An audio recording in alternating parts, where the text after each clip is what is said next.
नमस्कार बंधुरा आमी अपू और आनंदेर छाद बागाने आपनादेर सबाइके सबुज अभिनंदन।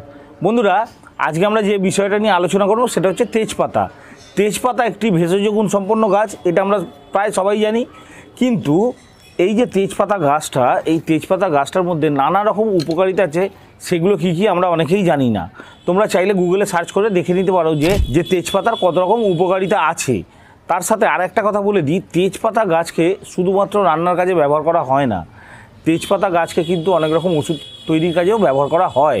আজকে আমি তোমাদেরকে বলে দেবো আমরা ব্যালকনিতে অথবা ছাদ বাগানে কীভাবে আমরা তেজপাতা গাছকে প্রতিস্থাপন করব এবং কিভাবে পরিচর্যা করব, সমস্ত বিষয়টা নিয়ে আলোচনা করব।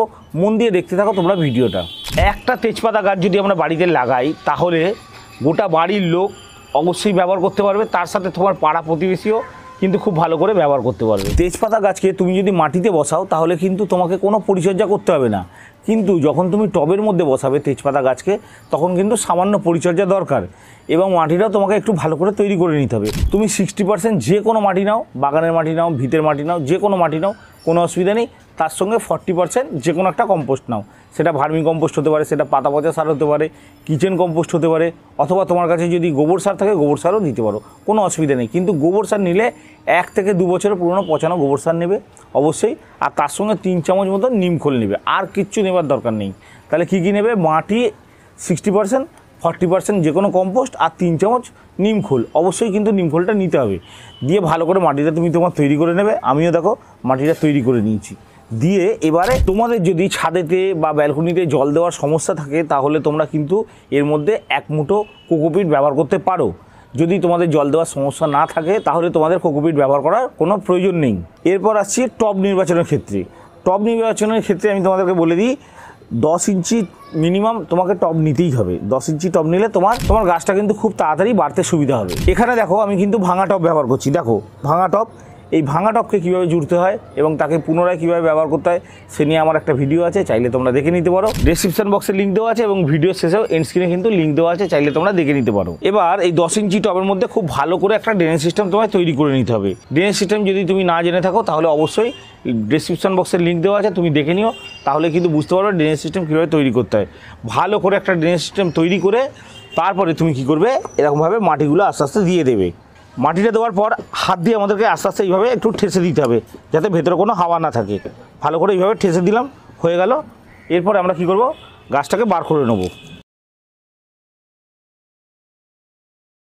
দেখো তোমরা যখনই এই তেজপাতা গাছটাকে কিনবে তখনই কিন্তু একটু দেখে নেবে গোড়াটা কেমন আছে।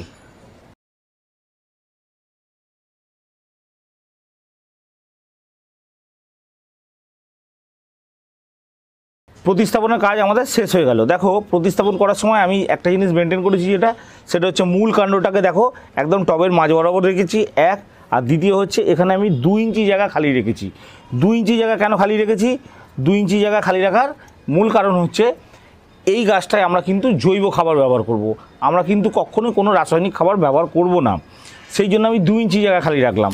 এরপর প্রতিদিন আমরা কীরমভাবে জল দেবো, প্রতিদিন আমরা দেখে নেবো যে উপরের মাটি শুকিয়ে এসেছে কিনা। উপরের মাটি শুকিয়ে এলে আমরা দ্বিতীয়বার আবার জল দেবো। এটা হচ্ছে প্রত্যেক দিন জল দেওয়ার নিয়ম। এরপর আসছে খাবারের ব্যাপারটা। খাবারের ক্ষেত্রে আমি তোমাদেরকে বলে দিই, প্রথমেই আমি তোমাদেরকে বলেছিলাম যে জৈব সার ব্যবহার করব আমরা। এক্ষেত্রে আমরা কি করব, আমরা 2 মুঠো, এই 10 ইঞ্চি টবের জন্য 2 মুঠো আমরা যে কোনো কম্পোস্ট সার ব্যবহার করব। প্রত্যেক মাসে 2 মুঠো কম্পোস্ট সার, সেটা গোবর সার হতে পারে, সেটা পাতা পচা সার হতে পারে, অথবা ভার্মি কম্পোস্টও হতে পারে, কোনো অসুবিধা নেই। 2 মুঠো আমরা কি করব, এর মধ্যে কম্পোস্ট দেবো প্রত্যেক মাসে, যার জন্য আমি 2 ইঞ্চি জায়গা মতন খালি রাখলাম।